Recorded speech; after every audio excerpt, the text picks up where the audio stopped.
Hi guys, Soraya here. Welcome back to my channel. So today I have for you my mid-year book Freakout tag.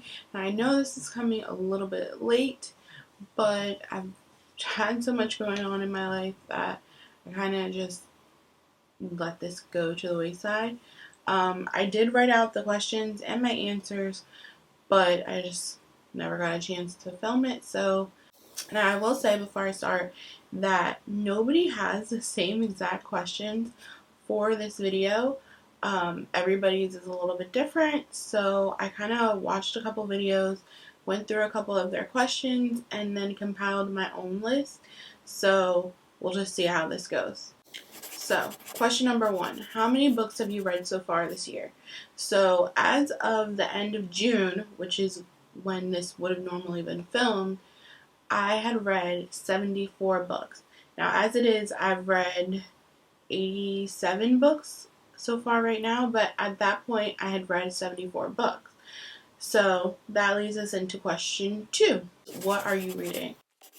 So, for that, I broke it down into a little, I'll probably do a graphic or something here.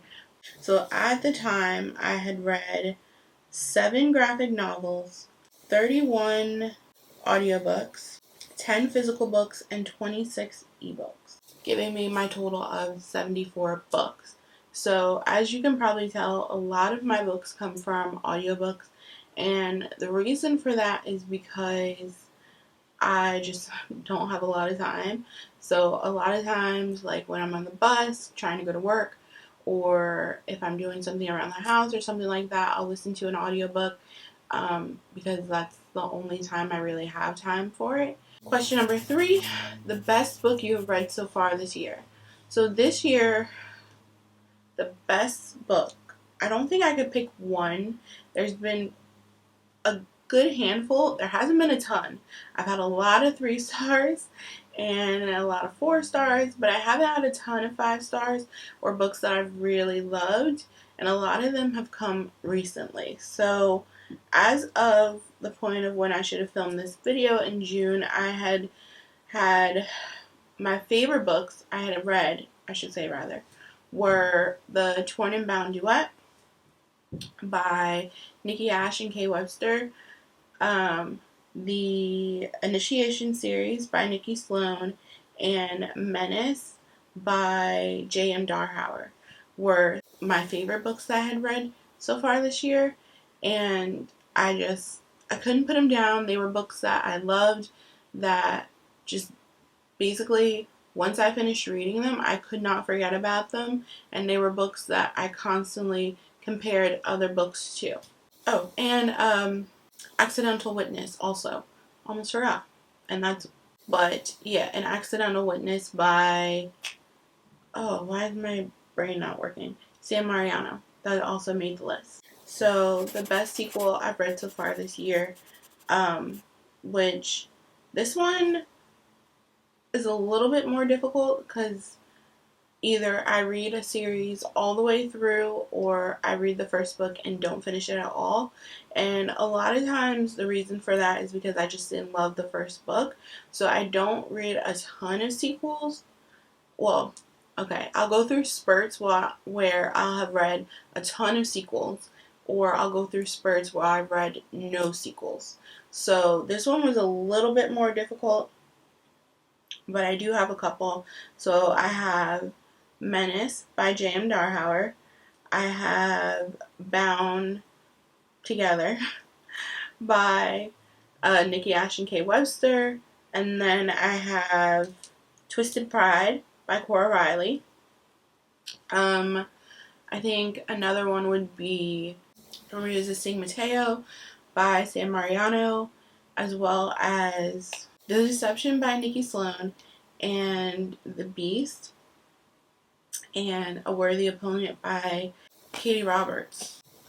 Those were all standout sequels to me, and also they were a lot of the main sequels I read this year. I didn't read a ton, but those were the ones I've read so far that I've enjoyed, and I felt like they deserve to be mentioned. So, there you go. And then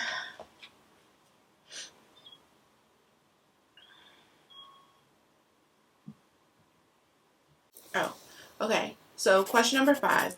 New releases that I've read so far, no, that I want to read that I have not read so far this year. Okay, so I feel like this question calls you out a little bit, and it's a little bit like it's pointing the finger at you to call you out for not reading the books that you have bought but have not read. But here we go. So the first one, and probably the main one that I wanted to read and had not read, let me grab it for you.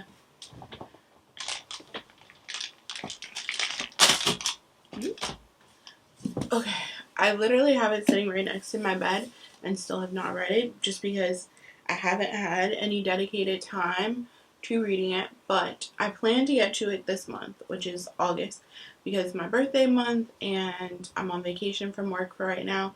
So my plan is to get to it this month, and that is Kingdom of Shadow and Light. So that book is Kingdom of Shadow and Light by Karen Marie Moning.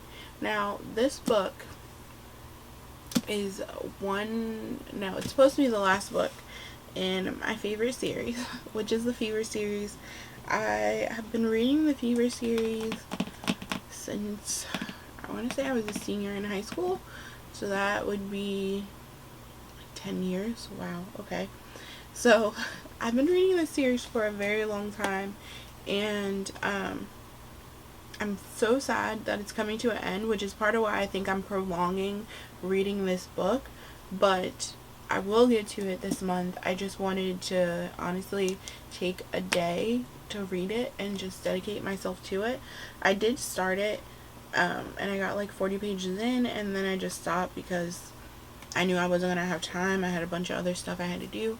So, but I think what I'm going to do for it is make like a dedicated reading vlog to it. I don't know if you guys would even want to see that, but I do think I'm going to cry. So I think I'm going to do it just more so for myself.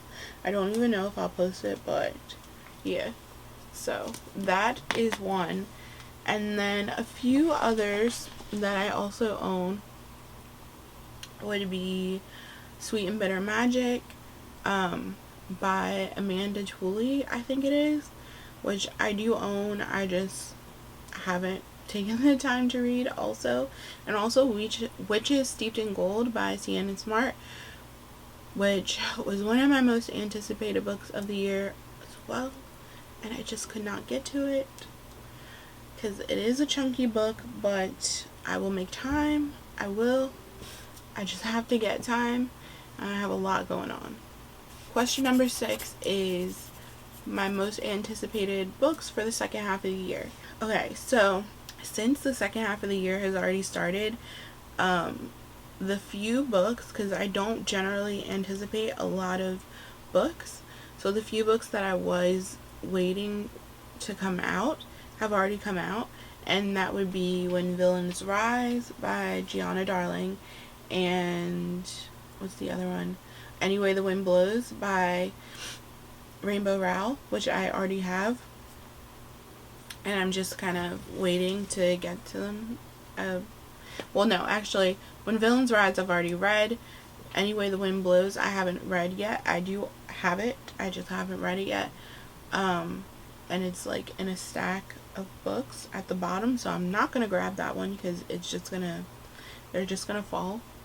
So you will be seeing it pretty soon in my birthday book haul, but I already got it a while ago, like a couple weeks ago. But other than that, I don't really have any books I'm anticipating coming out. I mean, I'm sure there are probably books that I'm forgetting, more than likely, but as of right now, of what I can remember anyway, I don't have any. So, question number 7 is my biggest disappointments. So, obviously you don't go into books, or at least I know I don't, go into books expecting to be disappointed, but you do have those moments. So I do have a couple that I just did not love at all, and the first one would be Captive in the Underworld by Liang Yutan. And this book It's a Hades and Persephone retelling. It should be so good. It's sapphic, and all of these things sound fantastic. They're all my favorite things. And it just did not work for me. I don't know what it was, but I found it so boring. I found it such a chore, and for such a short book, I felt like it took me so long to read it. I think it took me like 3 or 4 days, and the book may be 300 and something pages, maybe. I don't even think it's that long, and it took me so long. And it just felt like a chore to read, and it just was not enjoyable. And it felt like maybe I just hyped it up in my mind too much, and it just wasn't living up to that. I don't know, but it just did not win for me at all. I think I gave it 3 stars, maybe less actually, now that I'm thinking about it. But yeah, the next book that didn't do it for me was Passion and Venom. I can't even remember who wrote it right now, but it's a mafia captive type story, and the heroine ends up getting kidnapped on her wedding day, and it just, like, she gets kidnapped, her husband, fiance, whatever you want to call him, gets killed, and she gets taken in. And from there, this guy, he hates her, but he doesn't hate her for reasons that you don't really know, and it was too much and not enough. I feel like it had a lot going on with it, but then it also didn't explain. Now, it could be too because I didn't finish the trilogy, but I feel like your first book sets you up and it's drawing your readers in, and this just did not draw me in at all. I felt like it wasn't enough. Like, I feel like if you have a story like that leaves you with a lot of questions and not a lot of answers, then you have to have like a hook, like something that's going to grab that reader and make them want to pick up that second book. And I do have books that are like that, but this one just wasn't like that. And I didn't want to pick up the second book because it didn't feel like it was going to be any better than the first one. And so it just kind of fell flat to me. And I love mafia romances. I love captive, enemies to lovers type thing. I love that. But this just felt not good. And then the heroine on top of that was very annoying. She was very frustrating to me, which also wasn't making it any better. And then I felt like the hero,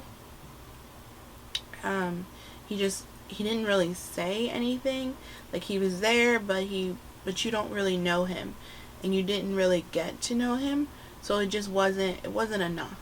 And then the last book I'm going to talk about is one that I'm so sad about because the covers for these books are so pretty and so gorgeous, and they draw you in, but the stories inside the books is not as good, and that is Royal Bully and Ruthless Princess by Rachel Van Dyken, I think. And the covers, like, I'll put the covers right here. They're so nice. And I love the covers, which is why I wanted to love the books. But these books just were not it for me. Like, I felt like the stories didn't make sense with what was going on. Like, it was just a lot of, like, it's constantly hitting you with, like, this happened, and a lot of it feels like out of left field. Like, I know a lot of people liked Royal Bully, which is the prequel to the story. I didn't even like that because I felt like the story just didn't make sense. And I get that it's a novella, and I like a lot of novellas. I am not one of those people who feel like short stories are not good because they don't give you enough. I'm not like that at all. I don't mind a short story. But this one just, it wasn't anywhere near, like, okay, let me explain the premise a little bit so it'll make a little bit more sense. So basically, in this, you have these kids who inherited this kind of mafia title from their parents. And in doing this, they are sent to this school, which is essentially run by the mafia, and they are considered the royalty of this school. So they are allowed to do whatever they want because everyone knows that their parents are in the mafia and they kind of run this school. And I should explain to you, it's not like a high school or something, it's a college. So there's that. So I didn't love this because I felt like it's not really realistic in reality for these kids to say or do whatever they want, not only to the students but also the teachers. Like, it just wasn't very realistic to me that nobody would say anything or do anything about these kids. And I get, like, everyone knows their family's the mafia, whatever, but, like, still. And then in the prequel, Royal Bully, you get these two characters who end up together, and you don't really understand why they're together. Like, it's like, oh, he was my friend, and then we're together.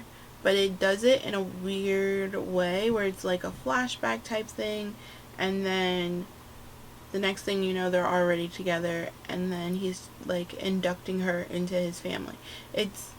I don't know. I just didn't like them. They just did not work for me. I think I got maybe an hour into Ruthless Princess before I just was like, no. I did finish Royal Bully, and I was hoping like Ruthless Princess would be better, but it wasn't. It wasn't good. Question number 8 is the biggest surprise. I only have one for this. I don't think I've had any other big surprises for me, but I think the biggest surprise I had was the Torn and Bound duet by Nikki Ash and Kay Webster. And the reason that this was the biggest surprise was because it was, well, one, I don't typically love polyamorous relationships. Like, I'll read a lot of books with threesomes or sometimes foursomes or more, like reverse harem type things, but I feel like a lot of times those relationships tend to fall flat because you don't get enough of every character to understand why they're all together. I feel like sometimes in those kind of stories you end up with a main couple and then a bunch of like broken off little things, and sometimes that works, but in that case I don't consider it in my mind one big relationship. I consider it one relationship and then a couple of other relationships that you hear about. Like, there's not something tying everyone together. You get what I mean? So a lot of times I just don't tend to enjoy those kind of books as much. But I felt like in this one that was not the case. I felt like there was something tying every character to another character. Now, there was one relationship where I was kind of like, oh, do I really like these two characters together? But I kind of thought about it and realized that I do, and it's kind of almost an opposite attract type thing, and I did enjoy it. But yeah, so that would be my biggest surprise, and I loved it, and both books ended up being 5-star reads for me, so it completely worked. Question number 9 is new favorite author. So I have a ton because I've been trying a lot of new authors this year, or I've been trying to try a lot of new authors this year. So I have a few, which is Danielle Laurie, Sophie Lark, JJ McAvoy, Sia Mariano. I feel like I'm forgetting one, but I don't know. If I forget one, I'll put it here. If not, then whatever. But yeah, I've been trying to try new authors and get new perspectives and new stories, and not just stick to my favorite ones, even though they still are my favorite. So So question number 10 is rereads. Now I reread a lot of books, and I tend to reread when I'm in like a slump, or if I'm too busy, which has been a lot lately. I'll reread a book versus starting a new one, just because I can't focus on it, and sometimes it's hard for me to even remember a book if I can't focus on it. So rather than do that, I just reread a book. So a few that I reread are Welcome to the Dark Side by Gianna Darling, Coyote's Mate by Laura Lee, Perfect Darkness by Jamie Rush, Heart of Obsidian and Kiss of Snow by Nalini Singh, Road to Nowhere and Ends Here by M. Robinson. That's another one I love. I love the Monsters in the Dark trilogy. I was about to say duet. By Pepper Winters. The This Man series I read a lot by Jodi Ellen Malpass. Oh, I don't even know what that series is called, but the first one is called Command Me by Geneva Lee. It's like a royal, actually I think it's called the Royal something saga, I'm not sure, but it's like a royal monarchy romance slash BDSM elements type thing going on. But yeah, that's a few. I do read quite a bit of rereads if I'm like super busy, like I said, so I think those are the main ones that I tend to generally go to, but there's probably more that I'm just forgetting. But so there you go, some of my faves. Alright, question number 11 is books that made you cry. Now I don't tend to cry very often at books. I don't have a lot of books that make me cry or get me emotional at all.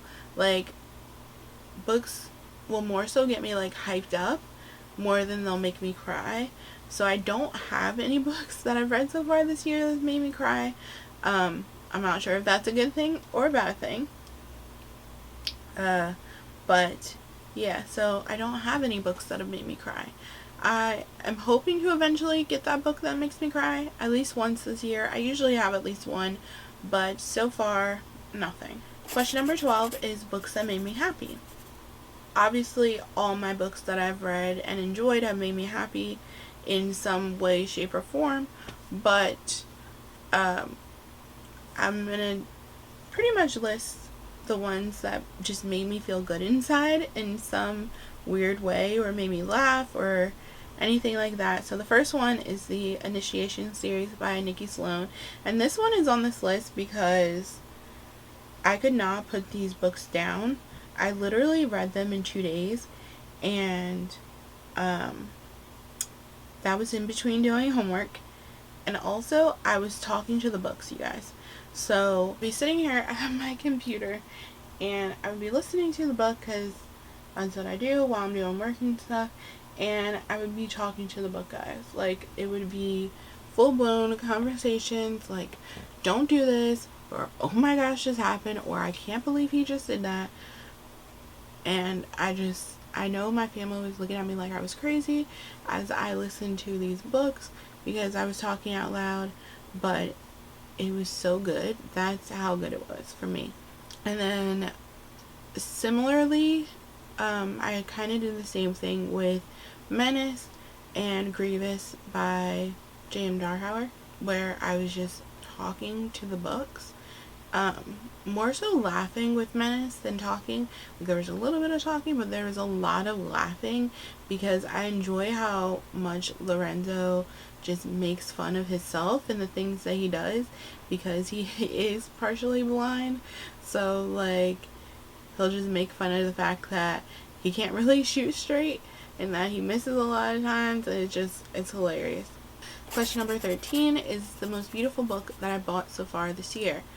And I have to say, the most beautiful books I bought so far this year have to be the Daughter Smoke and Bone Illumicrate trilogy. Wait, the Illumicrate Daughter Smoke and Bone trilogy. That sounded a little bit better. And I'll show you why. So here are the books. So obviously you can see sprayed edges, of course. And then here are the covers. And then the best part is under the dust jacket. So obviously you have the quotes from the books on the books. Well, I say obviously, like that's normal thing. And then you have beautiful cover art under the dust jackets, which just is like the cherry on top of everything else to make it the thing that you love. And it's so pretty. And these are definitely some of the most beautiful books I bought ever, not just this year. So question number 14 is my new character crush. So once again, I have a list, and the first one would be Desmond Flynn by let me talk. So the first one would be Desmond Flynn from Rhapsodic by Laura Thalassa, and he is just a yummy dark fae, and I just need him. I need him. There's nothing else to say besides that. Next is Melody Giovanni from Ruthless People by J.J. McAvoy, and I love her because she is a genuinely badass character, and you rarely get a heroine who, especially in a mafia, just kind of does what needs to be done, and she has no qualms about doing as much as any man does, and I wholeheartedly love her for that. She is so cool and so smart and just as calculating as her her soon-to-be husband Liam, how he ends up being. She's just as smart as him, and it takes him by surprise, and I loved it. I loved it, especially because in Mafia you get meek, mild, submissive heroines, and she is the complete opposite of that. So she blew my mind. I also loved Christian from the Mattis Obsession. From the Mattis Obsession by Danielle Laurie.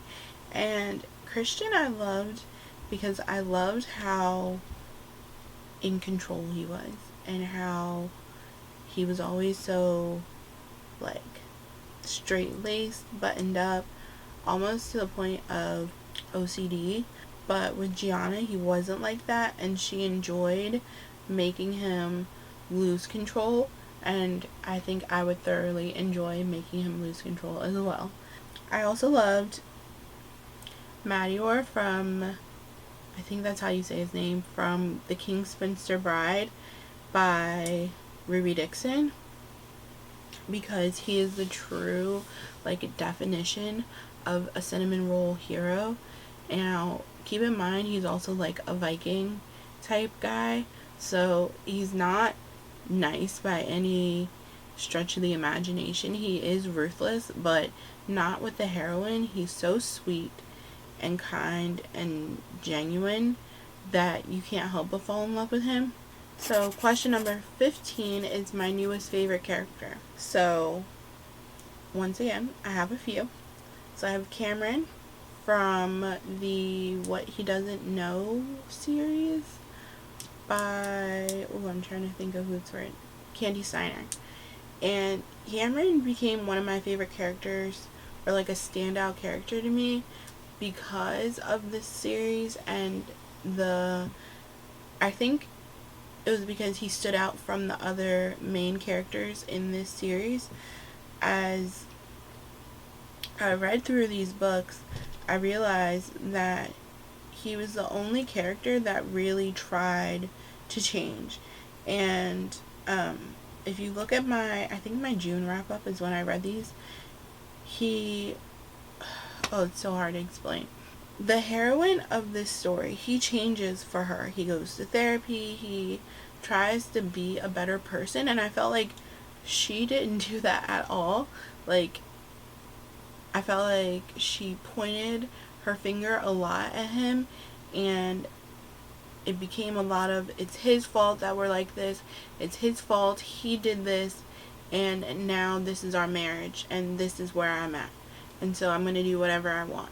And I felt like that was a lot of her story, and I think that is what caused a lot of my disenjoyment. I don't even know if that's a word, disenjoyment.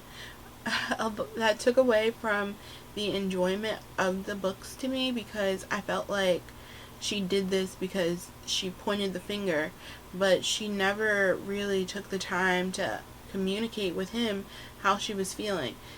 Like, she talks about how much he didn't communicate with her, but she never communicated with him either. And I loved the fact that he was so willing to change, and he was trying to change, and he wanted to put in that effort, and he genuinely wanted to be a better person, and I loved him for that.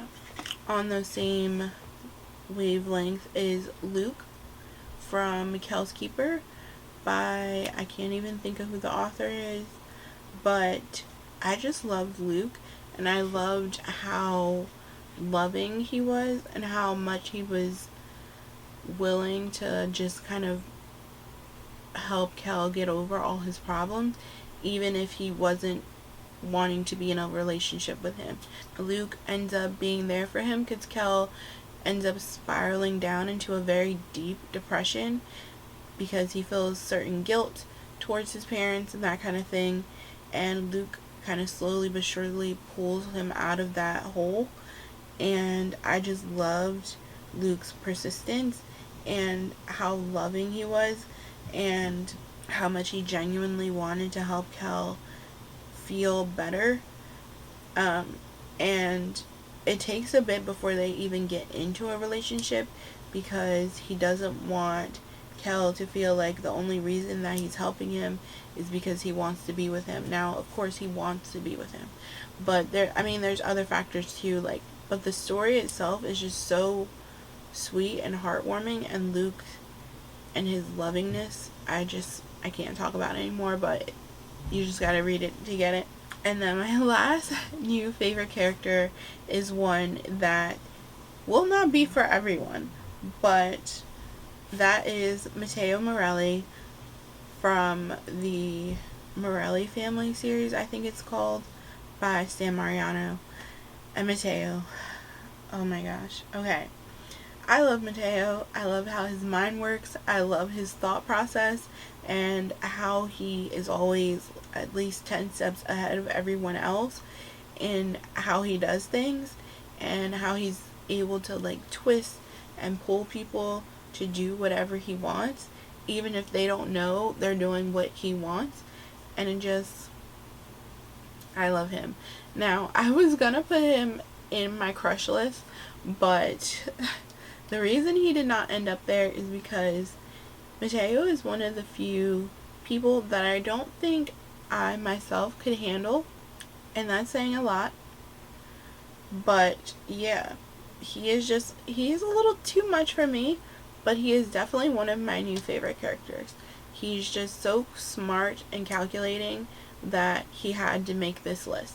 So question number 16 is underrated gems, which I have a couple of books that I haven't mentioned at all that are going to be on this list. And the first one is Breaking All the Rules by Peyton Banks. And this one I read for a video that hopefully, fingers crossed, will come out this month. It was very good. It's a novella length book, but I feel like it was a novella that did the story right. So it kind of throws you in the beginning, and you're reading about this CEO and his secretary who have kind of been going back and forth for a while now, where they both like each other, but they're not sure if they want to take the next step. And then they kind of decide they're going to both jump in head first and just take the chance, and their relationship kind of progresses from there. And it was really, really good. I loved it. And then the next one is Her Crimson Rain by Tristina Brockway. Now this one is a little bit different, and if you don't like, I don't want to say blood plague, but that's probably a good way of saying it. So it's about a woman who is named Six, and she killed her brother when she was about 12 years old, I think. Maybe a little bit younger, because he was coming in and molesting her. And so she killed him. She walked into her parents' room and told them that she killed him. And from then on, her father decided to send her to his friend. And his friend was a mafia boss. And the mafia boss basically taught her how to be an assassin. And that's what she's done ever since. Now, someone is trying to kill her. And so this mafia boss's son and her get together to figure out who is trying to kill her. And it's such a good story, but the part everybody might not like is that they are both assassins. They both kill people and they enjoy it. They find a lot of pleasure in it. And there's some things that happen with blood and dead bodies that will not be for everyone. But the story itself was so good. I couldn't put it down. I finished it, I think, in a day. It was so good. And I loved it. It was a 5-star. And then the last one I'm going to put on this list is Fortuna Sworn by KJ Sutton.